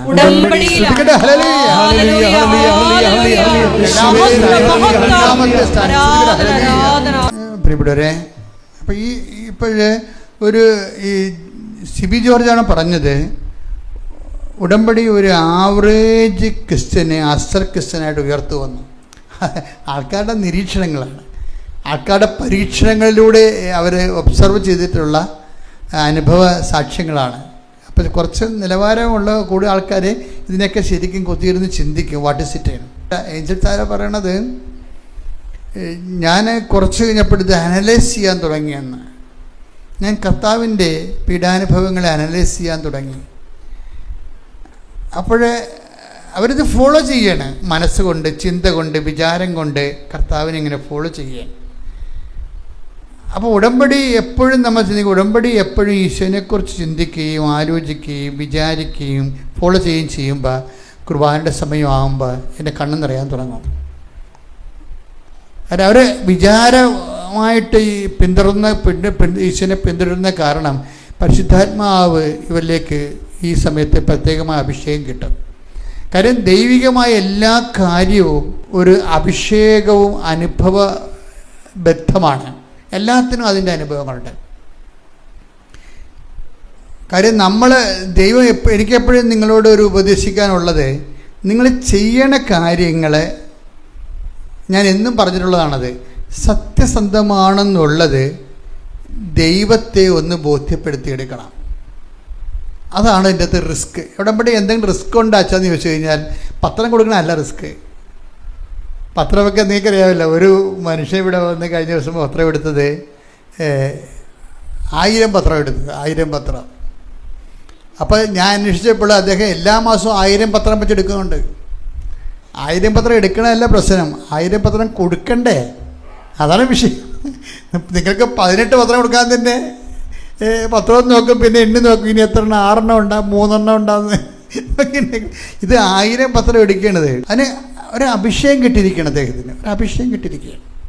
അപ്പോൾ എന്ത് വിഷയം എന്ന് വെച്ച് കഴിഞ്ഞാൽ, നമ്മളിതിൻ്റെ അപ്പുറത്തെ വലിയ കാര്യങ്ങൾ ചെയ്യും. കർത്താവ് എന്ന് പറഞ്ഞിട്ട്, ഞാൻ എൻ്റെ പിതാവിൻ്റെ അടുക്കിലേക്ക് പോകുന്നതിനാൽ ഇതിനേക്കാൾ വലിയ കാര്യം. അപ്പോൾ നമ്മളെപ്പോഴും ഓർത്തേക്കണം, ഈ വലിയ എന്തിനാണ് നിങ്ങൾ ഉടമ്പടി എടുക്കണമെന്ന് ചോദിച്ചു കഴിഞ്ഞാൽ ദൈവത്തിൻ്റെ കൂടെ വലിയ കാര്യങ്ങൾ ചെയ്യാൻ. എന്തിനാണ് ഉടമ്പടി എടുക്കുന്നത്? ദൈവത്തിൻ്റെ കൂടെ വലിയ കാര്യങ്ങൾ ചെയ്യാൻ. എന്തിനാണ് ഉടമ്പടി എടുക്കുന്നത്? കൈയടിച്ച് ശ്രദ്ധിക്കട്ടെ. ഹല്ലേലൂയ. യോഹന്നാൻ 14:12. യോഹന്നാൻ 14:12. സത്യം സത്യമായി ഞാൻ നിങ്ങളോട് പറയുന്നു, സത്യം സത്യമായി ഞാൻ നിങ്ങളോട് പറയുന്നു, എന്നിൽ വിശ്വസിക്കുന്നവനും ഞാൻ ചെയ്യുന്ന പ്രവൃത്തികൾ ചെയ്യും. ഞാൻ ചെയ്യുന്ന പ്രവൃത്തികൾ ചെയ്യും. ഞാൻ പിതാവിന്റെ അടുത്തേക്ക് പോകുന്നത് കൊണ്ട് ഇവയേക്കാൾ വലിയവയും അവൻ ചെയ്യും. കൈയടിക്കട്ടെ. ഉടമ്പടി സത്യസന്ധമായിട്ടാണ് എടുക്കുന്നത്. ഇപ്പം സിബി ജോർജ് പറഞ്ഞത്, ഞാൻ അതോടുകൂടി തന്നെ എൻ്റെ ആവറേജ് ക്രിസ്ത്യാനി എന്നുള്ള രീതി മാറ്റി. ഞാനെല്ലാം രാവിലെ എഴുന്നേക്കും, പ്രത്യക്ഷ പ്രാർത്ഥനയിലും ഞാൻ അങ്ങനെ പള്ളിയിൽ എല്ലാ ഡെയിലിയും പോകാത്ത ആളാണ്. പള്ളിയിൽ കുർബാനയ്ക്ക് പോകും. ഇതിൻ്റെ എവിടെയോ വെച്ച് കർത്താവിൻ്റെ മദ്യപാനം മാറ്റിയെന്ന്. അതാണ് അത് കർത്താവ് ഏറ്റെടുത്താണ്. ആളെ ഏറ്റെടുത്താണ്. പുള്ളിക്കാരൻ വിചാരിച്ച ഏറ്റവും വലിയ സങ്കടം അതാണ്, ഇതെങ്ങനെ മാറ്റാൻ പറ്റുമെന്നാണ്. പക്ഷേ ഇവൻ അറിയാതെ തന്നെ കർത്താവ് എടുത്ത് മാറ്റി. അപ്പം അത് തന്നെയാണ്. അതുപോലെ തന്നെ നമ്മൾ നടക്കുക, നമ്മൾ കർത്താവിൻ്റെ കൈ പിടിച്ച് നടക്കുക. നമ്മൾ കർത്താവിൻ്റെ കൈ പിടിച്ച് നടക്കുമ്പോൾ, കർത്താവുമായി കമ്മ്യൂണിക്കേറ്റ് ചെയ്യുമ്പോൾ, കർത്താവിൻ്റെ ഭാരങ്ങൾ ഏറ്റെടുത്തിട്ട് നമ്മൾ കർത്താവിൻ്റെ പ്രേക്ഷകവേല ചെയ്യുമ്പോൾ, നമ്മൾ കർത്താവിനെ 10 രൂപ അറിയിക്കുമ്പോൾ, അതിന് ദൈവസംഘം നമ്മൾ നിറയുമ്പോൾ നമ്മുടെ ഭാരങ്ങൾ അറിയാതെ പോകണം. എന്താ കാര്യം വെച്ച് കഴിഞ്ഞാൽ അതൊരു മണ്ടേറ്ററി ആയിട്ടുള്ളൊരു വിഷയമാണ്. ഇപ്പം നമുക്ക് ഉദാഹരണത്തിന് 28:15 എടുത്ത്. ഉൽപ്പത്തി 28:15. ഉൽപ്പത്തി 28:15.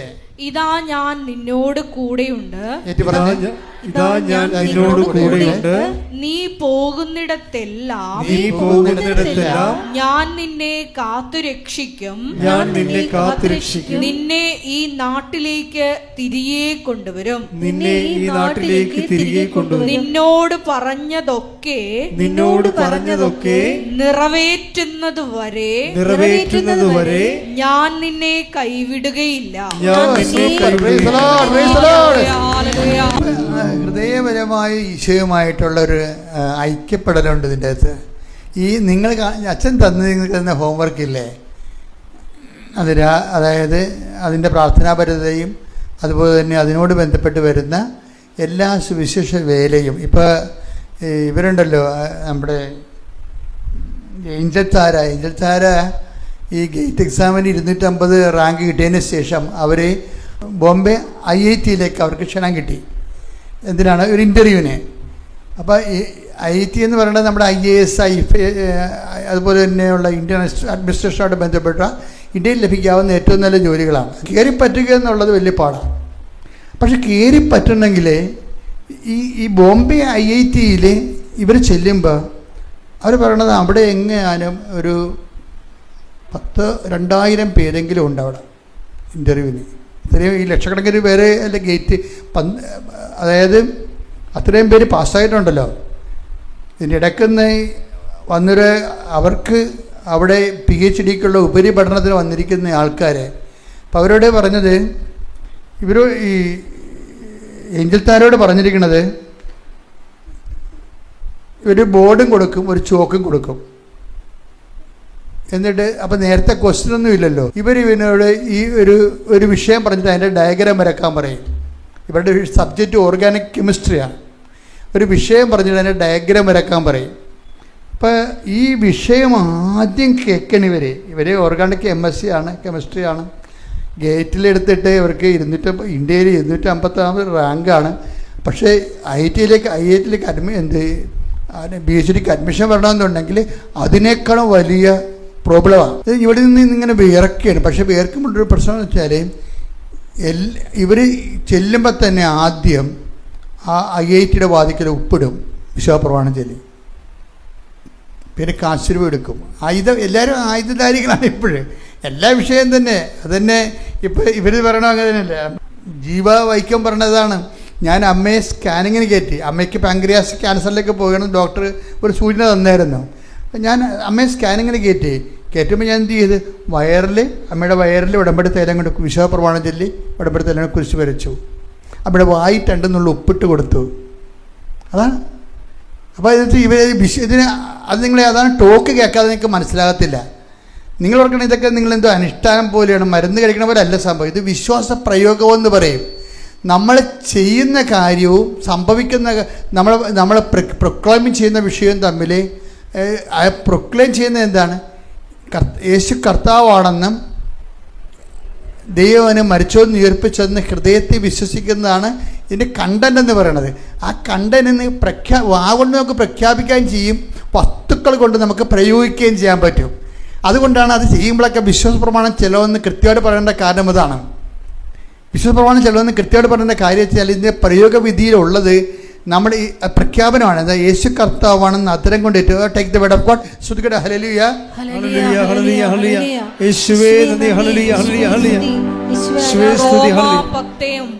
റോമ 10:9 ആകയാൽ യേശു കർത്താവാണ് എന്ന് അധരം കൊണ്ട് ഏറ്റുപറയുകയും ദൈവം അവനെ മരിച്ചവരിൽ നിന്ന് ഉയർപ്പിച്ചു എന്ന്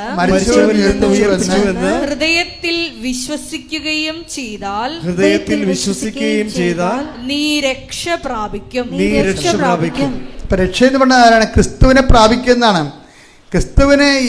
ക്രിസ്തു നമ്മുടെ ജീവിതത്തിൻ്റെ ഓരോ മണ്ഡലങ്ങളിലും ഓരോ ആളാണ്. അതാണ് വിഷയം. നമ്മുടെ ജീവിതത്തിൻ്റെ സ്വഭാവങ്ങൾ നോക്കിക്കഴിഞ്ഞാൽ നമുക്ക് പലയിടത്തും പലതരത്തിലുള്ള ഇൻസ്ട്രുമെൻറ്റും പലതരം ഇടപെടലാണ് വേണ്ടത്. ചിലയിടത്ത് ശക്തിയായിട്ട് വരും, ചിലയിടത്ത് സാന്നിധ്യമായിട്ട് വരും. ഓരോ വിഷയത്തിൽ അങ്ങനെയാണ്. അപ്പം അതുകൊണ്ടാണ് ക്രിസ്തു എല്ലാമാണ്, എല്ലാവരിലുമാണെന്നൊക്കെ പറഞ്ഞു. എല്ലാവരിലും ആകാനുള്ള സാധ്യതയുണ്ട് ക്രിസ്തുവിനെ. ക്രിസ്തു പുനരുദ്ധാനത്തിലൂടെ വീണ്ടെടുത്ത രൂപം എന്ന് പറയുന്നത് വിശ്വസിക്കുന്ന എല്ലാവരിലും ആയിത്തീരാൻ വേണ്ടിയുള്ള രൂപമാണ് പുനരുദ്ധാനത്തിലൂടെ ഈശോ ഏറ്റെടുത്തത്, ഈശോയ്ക്ക് ആർജിതമായത്. അതുകൊണ്ടാണ് ഈശോ എല്ലാമാണ്, എല്ലാവരിലുമാണെന്ന് പറഞ്ഞു. ശ്രുതികട ഹല്ലേലൂയ. കൊളോസോസ് 3:11. ഇവിടെ ഗ്രീക്കുകാരനെന്നോ യഹൂദനെന്നോ പരിച്ഛേദിതനെന്നോ അപരിച്ഛേദിതനെന്നോ അപരിഷ്കൃതനെന്നോ സിദിയനെന്നോ അടിമയെന്നോ സ്വതന്ത്രനെന്നോ വ്യത്യാസമില്ല. പിന്നെയോ ക്രിസ്തു എല്ലാമാണ്, എല്ലാവരിലുമാണ്. ക്രിസ്തു എല്ലാമാണ്. ആ ക്രിസ്തുവിൻ്റെ ശക്തിയിൽ വിശ്വസിക്കുന്ന എല്ലാവരിലേക്കും ക്രിസ്തു റീച്ച് ഔട്ട് ചെയ്യും. അപ്പം അതുകൊണ്ട് അതിന് വ്യത്യസ്തമായ മാർഗങ്ങൾ ഉപയോഗിക്കുന്നുണ്ട്. ചിലർ പ്രഖ്യാപിക്കും, ചിലർ പ്രയോഗിക്കും. അതിൻ്റെ ആ ഒരു പ്രയോഗവിധിയാണിത്. അപ്പം ഇതുകൊണ്ട് ഇത്രയും കാര്യങ്ങൾ ചെയ്തതിന് ശേഷം എന്താ പറയണത്? ക്രിസ്തു എനിക്ക് മെറിറ്റില്ല ഇവിടെ. പിന്നെ എന്താണ്? ബട്ട് ബൈ ഗ്രേസ് എന്നാണ്. അതിൻ്റെ അർത്ഥം എന്താണ്? Not by merit but by Christ എന്നതിൻ്റെ അർത്ഥം. അതിനർത്ഥം എന്ന് പറഞ്ഞാൽ എന്താണ്? Not by merit but by Christ. അതാണ് വെച്ചാൽ നിൻ്റെ യോഗ്യതയല്ല, കർത്താവിൻ്റെ കൃപ കൊണ്ടെന്നാണ്. അപ്പോൾ ഇവളിങ്ങനെ ഈ IIT കൊടുത്തിരിക്കുന്ന കെമിക്കൽ പ്രോബ്ലം അതിൻ്റെ ഡയഗ്രാം വരക്കാൻ പറയുകയാണ്. ഈ ഡയഗ്രാം കണ്ടിട്ടുമില്ല, കേട്ടിട്ടുമില്ല. അപ്പോൾ എന്നോട് അമ്മേ ഞാനെങ്ങനെ വരക്കും, എനിക്കൊരു ഐഡിയ ഇല്ലെന്ന് പറയും. അപ്പോൾ ഈ ജോലി പോയായിരിക്കും, അല്ലെങ്കിൽ ഈ PhD പോയായിരിക്കും എന്ന് ചോദിച്ചിട്ടുണ്ട്. അപ്പം മനസ്സിൽ പരിശുദ്ധമായി തോന്നിക്കുന്ന ഈ ചോക്ക് ബോർഡേ വെക്കാൻ പറയും, ബോർഡേ കുത്താൻ പറയും. എൻ്റെ അമ്മേ പിന്നെ ഒരു വരയാണ്. അവളിങ്ങനെ പറയണത് എൻ്റെ കൈ കൊണ്ട് ആരോ വരപ്പിച്ചെന്നാണ് പറയണത്. ഈ ബോർഡ് മുഴുവനും നമ്മൾ ഞെട്ടിപ്പോകുന്ന സാക്ഷ്യങ്ങളാണ്. എൻ്റെ കൈ കൊണ്ട് ആരോ വരപ്പിച്ചു. കാര്യം എനിക്കറിയാൻ മേലാത്ത കാര്യമാണല്ലോ. Not by merit but by Christ. അതാണ് വിഷയം. അതായത് അതുകൊണ്ടാണ് അത് എങ്ങനെയാണ് ഇവളെ ആർജിച്ചത്? കർത്താവിന് അവളെ വിശ്വസിക്കാൻ പറ്റുന്ന രീതിയിലേക്ക് അവൾ ഉടമ്പടി വഴി ഉയർന്നായിരുന്നു. എങ്ങനെ ഉയർന്നെന്ന് ചോദിച്ചു കഴിഞ്ഞാൽ അവൾ പറയും, ഞാൻ ഇങ്ങനെ ഉപവിപ്രവർത്തനമായിട്ട് ചെയ്തത് എന്താണെന്നറിയാമോ? പാലിയേറ്റീവ് കെയറിൽ പോകും, എന്നിട്ട് അവിടുത്തെ രോഗികളെ ഞാൻ കുളിപ്പിക്കും കർത്താവിന് വേണ്ടി. പാലിയേറ്റീവ് കെയർ അറിയാമല്ലോ, ക്യാൻസർ പിടിച്ചു ഏതാണ്ട് മരിച്ചില്ല എന്ന രീതിയിൽ ഇങ്ങനെ ഞാൻ കുറേ പാലിയേറ്റീവ് കെയർക്ക് പോയിട്ടുണ്ട്, എനിക്കറിയാം എൻ്റെ അവസ്ഥ. അവരെ എടുത്ത് കുളിപ്പിക്കുകയെന്ന് വെച്ച് കഴിഞ്ഞാൽ ഉണ്ടല്ലോ, സഹിക്കാൻ പറ്റത്തില്ല. സ്വന്തം അമ്മയെപ്പോലും നമ്മൾ കുളിപ്പിക്കത്തില്ല. അത്തരം അവസ്ഥയായിരിക്കും അത്. കുളിപ്പിക്കാതിരിക്കാൻ നിവർത്തിയില്ലല്ലോ. പക്ഷേ ഇത് ആർക്ക് വേണ്ടിയാണ് ചെയ്യണത്? ക്രിസ്തുവിന് വേണ്ടിയാണ് ചെയ്യണത്. അതാണ് വിഷയം. അവൾ ക്രിസ്തുവിന് വേണ്ടി ചെയ്യുമ്പോൾ ക്രിസ്തുവിന് മനസ്സിലാകും ഉടമ്പടി സത്യമാണെന്ന്. എൻ്റെ മക്കൾ, ഇതിൻ്റെ റിസ്ക് എന്ന് പറഞ്ഞാൽ എന്താണെന്ന് അറിയാമോ? ഇതിൻ്റെ റിസ്ക്, ഉടമ്പടിയിൽ ഒരു റിസ്ക്കേ ഉള്ളൂ. പത്രം കൊടുക്കുന്നതും അല്ല റിസ്ക്, പാലിയേറ്റീവ് കെയർ പോണതും അല്ല റിസ്ക് ഈ ഉടമ്പടിയിലാണ് നിങ്ങളെന്ന് കർത്താവിനെ ധരിപ്പിക്കുന്നതാണ് റിസ്ക്. എങ്കിൽ താര എത്രയും വേഗം ആ ഒരു ധൈര്യത്തോടു കൂടി അവർ നാട്ടിൽ വന്നപ്പോൾ തന്നെ ബോംബെയിൽ നിന്ന് വിളി വന്നു, നിങ്ങളെ ഇവിടുത്തെ PhDക്ക് സെലക്ട് ചെയ്തിരിക്കണമെന്ന് പറഞ്ഞ് പറ്റിയത്. കാര്യം അവർ പറഞ്ഞ ഈ ഒരു ടീച്ചർമാർ ഇന്ന് വരെ ചെയ്യാത്ത രീതിയിലാണ് ഈ ബോർഡിൽ ഈ ഡയഗ്രം ചെയ്യണം. ഈ CB ജോർജിൻ്റെ സാക്ഷ്യം, CB ജോർജ് ഉടമ്പടി ദൈവം വിശ്വസിച്ച് കഴിഞ്ഞാൽ ആ സെക്കൻഡിന് ഉടമ്പടി ആക്ടിവേറ്റ് ആകാൻ തുടങ്ങും. ഉടമ്പടിയിലേക്ക് അതാണ് CB പറഞ്ഞ ആവറേജ് ക്രിസ്ത്യാനിയിൽ നിന്ന് ഞാൻ അസർ ക്രിസ്ത്യാനിലേക്ക് ചേഞ്ച് ചെയ്ത് വന്നപ്പോൾ തന്നെ 14 പക്കം എൻ്റെ മകൾക്ക് വർഷങ്ങളായിട്ട് കിട്ടാത്ത പാർട്ട് ടൈം ജോലി അമ്മ കൊടുത്ത്. അവൾ പരീക്ഷയ്ക്ക് ഒരെണ്ണം തോറ്റുപോയി സ്റ്റേ ബാക്കായിട്ട് പോലും അവർ ഡിപ്പാർട്ട്മെൻറ്റിൽ ചെന്ന് ചോദിച്ചപ്പോഴേ അവർക്കൊരു റിട്ടേൺ പ്ലാൻ കൊടുത്തിട്ട് റെക്ടിഫൈ ചെയ്തിട്ട് അവളോട് നിലനിർത്തി കൊടുക്കുകയും ചെയ്ത് കാനഡയിൽ അവർക്ക് ജോലി കൊടുക്കുകയും ചെയ്തു. പെട്ടെന്നാണ് ഇതെല്ലാം നടക്കുന്നത്. ഇത് തന്നെയാണ് നമ്മുടെ ജീവവൈക്യത്തിൻ്റെ സാക്ഷ്യം. ഇതെല്ലാം ഈ അമ്മ കൈവിട്ട് പോകണമെന്ന് പറഞ്ഞ അമ്മയാണ് പിന്നീട് ഈ ഉടമ്പടി എടുത്ത് ഇതെല്ലാം കഴിഞ്ഞിട്ട് ഉടമ്പടിയിലൂടെ ജീവിച്ചു. അപ്പോൾ ജീവ പറയണത് ഞാൻ ഒരു ദിവസം 7 സാക്ഷ്യം വെച്ച് കേൾക്കുമെന്നാണ്. ഒരു ദിവസം ഞാൻ 7 സാക്ഷ്യം വെച്ച് കേൾക്കുമെന്നാണ്. അപ്പോൾ സാക്ഷ്യം കേൾക്കും തോറും നമുക്ക് ആന്തരിക ബോധ്യം കിട്ടിക്കൊണ്ടിരിക്കും. അപ്പോൾ നിങ്ങൾ ഒരു സാക്ഷ്യം പോലും കേൾക്കാത്തവർ ഉടമ്പടിയിൽ മുന്നോട്ട് പോകും, പക്ഷെ ഭയങ്കര സ്ലോ ആയിരിക്കുന്നേ ഉള്ളൂ. സാക്ഷ്യങ്ങൾ കേൾക്കണം മക്കളെ. അപ്പോൾ എന്താ പറ്റുന്നത് വെച്ച് കഴിഞ്ഞാൽ അവർക്ക് കൺവിൻസ്ഡായി. അതുകൊണ്ടാണ് അവർ അമ്മയുടെ വായിൽ ഉപ്പിട്ട് കൊടുത്തിട്ട് കാങ്ക്രിയാസിൻ്റെ അവിടെ ഉടമ്പടി തൈലം തേക്കുമ്പോൾ സ്കാൻ ചെയ്ത് ഇത്രയും നാൾ സ്കാൻ ചെയ്തിട്ട് കിട്ടാത്ത റിപ്പോർട്ടാണ് എന്താണ്, അമ്മ പൂർണ്ണമായി സുഖപ്പെട്ടിരിക്കണമെന്നാണ്.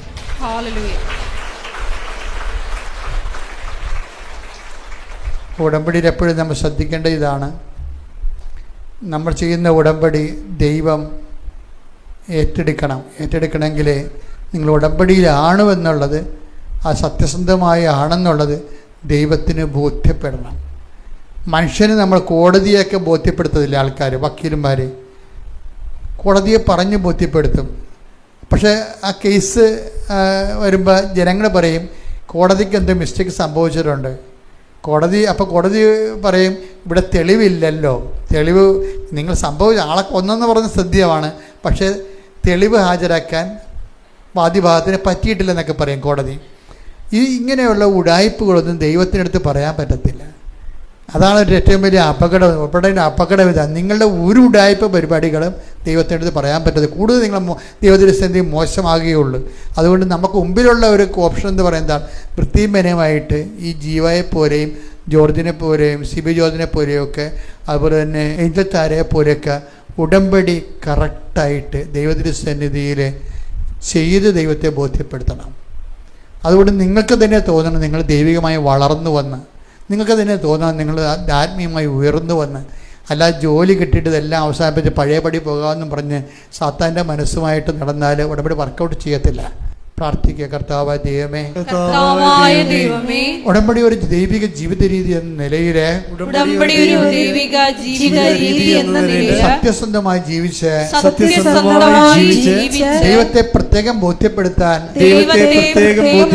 ശ്രമിക്കാതെ എന്റെ സാധാരണ ജീവിത രീതി കൊണ്ട് തന്നെ എന്റെ സത്യസന്ധത ദൈവം ബോധ്യപ്പെടുന്ന രീതിയിൽ എന്റെ ജീവിതത്തെ പുനഃക്രമീകരിക്കണമേ.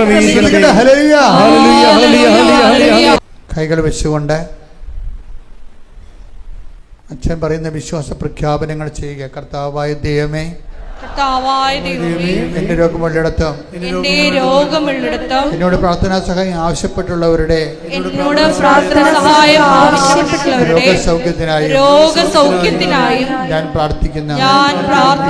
കർത്താവേ, നിന്റെ തിരുമുറുവാർന്ന വലതുകര ആണ് എന്റെ രോഗസ്ഥലങ്ങളിലെ ഇരിക്കുന്നതെന്ന് വിശ്വസിച്ചുകൊണ്ട് പ്രഖ്യാപിച്ചുകൊണ്ട് നിന്റെ നാമത്തിൽ പ്രാർത്ഥിക്കുന്നു. അമ്മേ പരിശുദ്ധമ്മേ, കൃപാസനം അൾത്താരെ ജീവനോടെ പ്രത്യക്ഷപ്പെട്ട പരിശുദ്ധ അമ്മയുടെ മാധ്യസ്ഥത്തിലെ യേശുവിന്റെ നാമത്തിലെ മാരക രോഗങ്ങളെ യേശു നാമത്തിലെ മാറിപ്പോകട്ടെ. പരിശുദ്ധ പരമദിവ്യകാരുണ്യത്തിന് എൻ്റെ മക്കളെ, ഭക്തിയോടെ ദൈവതിരുസന്നിധിയിൽ ഈ ആഴ്ചയിൽ എൻ്റെ വിഷയത്തിന് വേണ്ടി ദൈവിക തീരുമാനം ഉണ്ടാകും. ഞാൻ ഉടമ്പടി സത്യസന്ധമായി ദൈവത്തിന് ബോധ്യപ്പെടുന്ന രീതിയിൽ എൻ്റെ ജീവിതം ക്രമീകരിക്കാൻ പോകുന്നു എന്നുള്ള പ്രതിജ്ഞയോടുകൂടി എൻ്റെ മക്കൾ ഇപ്പോൾ ഓർക്കുക. നിങ്ങളുടെ ജപ്തികൾ, നിങ്ങളുടെ മക്കളുടെ വിസ തടസ്സങ്ങൾ, നിങ്ങൾക്ക് പരീക്ഷ എഴുതിയിട്ടുണ്ട് പക്ഷേ നല്ല റിസൾട്ടിന് വേണ്ടി പ്രതീക്ഷിക്കുന്നവർ, പുതുതായിട്ട് PSCയുടെ പരീക്ഷ പോലെയുള്ള പരീക്ഷകൾ എഴുതാൻ പോകുന്നവർ, പുതിയ ടെസ്റ്റുകൾ എഴുതാൻ പോകുന്നവർ, സ്ഥലം വിൽക്കാനുള്ളവർ, വിൽക്കാൻ പറ്റാതെ കുടുങ്ങിപ്പോയവർ, കേസ് അകപ്പെട്ടവർ, ജീവിത പങ്കാളി പിരിഞ്ഞു പോയവർ, ഒരുമിച്ച് ജീവിക്കാൻ ആഗ്രഹിക്കുന്നവർ, വീടില്ലാത്തവർ, വഴിയില്ലാത്തവർ, അതുപോലെ തന്നെ ഓരോ കാര്യങ്ങൾക്ക് വേണ്ടി ആഗ്രഹിച്ചിട്ട് ഒരു നടക്കാതെ അകന്നു പോകുന്നവർ, ജീവിതം വളരെ മോശമായ രീതിയിൽ ഒരു വളർച്ചയുമില്ലാതെ വളർച്ച മുരടിച്ച് കിടക്കുന്നവർ, ഈ നിമിഷം കർത്താവ് വിടുതൽ പ്രാപിക്കുന്ന സമയമാണ്. കർത്താവിൻ്റെ തിരുമുറുപാലെന്ന് വലതു കർത്താൽ കർത്താവെ നിൻ്റെ വിശുദ്ധ പൗരോഹിത്യത്തെ മഹത്വപ്പെടുത്തണമേ. കർത്താവെ സ്തുതിക്കട്ടെ. കർത്താവെ നിൻ്റെ വിശുദ്ധ പൗരോഹിത്യത്തെ മഹത്വപ്പെടുത്ത കർത്താവെ സഭയിലുള്ള സാന്നിധ്യം പ്രകടമാക്കണമേ. കർത്താവെ എല്ലാവിധ ജീവിത ദുരിതങ്ങൾ, തടസ്സങ്ങൾ യേശു ക്രിസ്തുവിന്റെ നാമത്തിൽ മാറിപ്പോകട്ടെ എന്ന് കൽപ്പിക്കുന്നു. ഹല്ലേലൂയ. എൻ്റെ മക്കളെ, മക്കളില്ലാത്തവരെ, കുഞ്ഞുങ്ങളില്ലാത്തവരെ, കല്യാണം ഒത്തുവരാത്തവരെ, ഇതുപോലെ സ്ഥലം പോക്കുവരോ ചെയ്ത് കിട്ടാത്തവരെ, സ്ഥലം നിലങ്ങളിൽ നിന്ന് കരപ്പുരയുമായി മാറ്റാൻ ആഗ്രഹിച്ചിട്ട് നടക്കാത്തവരെ, വീടിന് ഹോട്ടലിനും അവിടെ സ്ഥാപനങ്ങൾക്ക് നമ്പർ കിട്ടാത്തവരെ, പല FNG പരീക്ഷ എഴുതിയിട്ടും കരകയറാതിരിക്കുന്നവരെ, അവരെല്ലാം കർത്താവ് ഏറ്റെടുക്കുന്ന ഒരു സമയമാണിത്. നിങ്ങൾ ധൈര്യമായിരിക്കണമെന്ന് നിങ്ങളോട് പറയാൻ പരിശുദ്ധ അമ്മ എന്നോട് ആവശ്യപ്പെടുന്നു. നിങ്ങൾ സങ്കടപ്പെടരുത്. കാര്യം നിങ്ങൾ ഉടമ്പടിയിലാണ്. ഉടമ്പടി ദൈവത്തിൻ്റെ വാഗ്ദാനങ്ങൾ ദൈവം പാലിക്കുക തന്നെ ചെയ്യും. നമ്മൾ ദൈവത്തോട് പാലിച്ച വാഗ്ദാനങ്ങൾ പാലിക്കുന്നതിന് വേണ്ടി പരിശുദ്ധാത്മ കൃപയ്ക്ക് വേണ്ടി സ്തുതിച്ചുകൊണ്ടിരിക്കട്ടെ. സ്തുതിക്കട്ടെ. ഹല്ലേലൂയ. കർത്താവിന്റെ ഉന്നതമായ നാമത്തിൽ 40 വർഷം അർപ്പിച്ച കൃപാന്റെ യോഗ്യതയാൽ കൃപാസനം അൾത്താരെ ജീവനോടെ പ്രത്യക്ഷപ്പെട്ട മാതാവിന്റെ മധ്യസ്ഥത്തിലെ നിന്റെ ജീവിത കണ്ണുനീരുകളെ കർത്താവ് ഈ നിമിഷം തുടച്ചു മാറ്റട്ടെ. സ്തുതിക്കട്ടെ.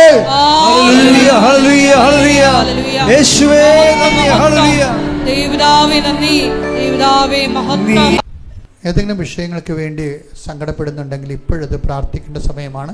ഓൺലൈനിലുള്ളവരും ധ്യാനം കൂടുന്നവരും വ്യക്തിപരമായ ആവശ്യങ്ങൾക്ക് വേണ്ടിയും ഏതെങ്കിലും വിഷയങ്ങൾക്ക് വേണ്ടി വളരെ വേദനപ്പെടുന്നുണ്ടെങ്കിൽ, സാമ്പത്തിക ബാധ്യതയാകാം, ചിലപ്പോൾ ലോൺ എടുക്കാൻ പറ്റാത്ത അവസ്ഥയാകാം, നമ്മുടെ തടസ്സങ്ങൾ മാറുന്നില്ല, ഞാനും നിങ്ങൾക്ക് വേണ്ടി പ്രാർത്ഥിക്കുന്ന ഒരു സമയമാണിത്.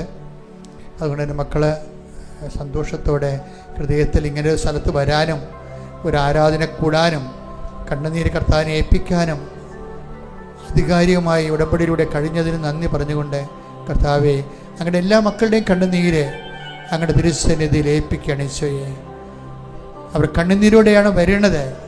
ഞാൻ അവരെ ആശ്വസിപ്പിച്ച് പറഞ്ഞേക്കുമെന്ന് പറഞ്ഞ വാക്ക് കർത്താവെ അങ്ങ് പാലിക്കുന്നവർ നന്ദി പറയുന്നു. ശ്രദ്ധിക്കട്ടെ. ഹല്ലേലൂയ. ശിരസ്സ് നമിച്ച് ദിവ്യകാരുണ്യനാഥന്റെ ആശീർവാദം സ്വീകരിക്കാം.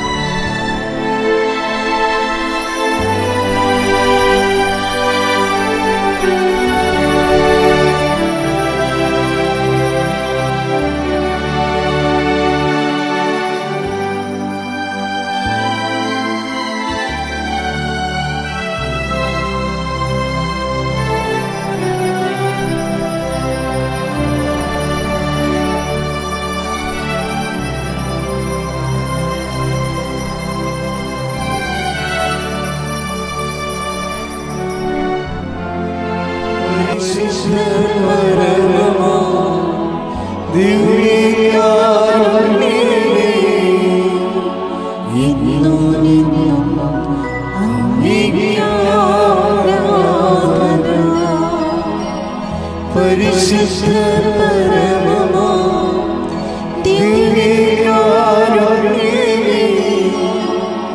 ഇന്നുമെന്നും അങ്ങേക്ക് ആരാധന. പരിശുദ്ധ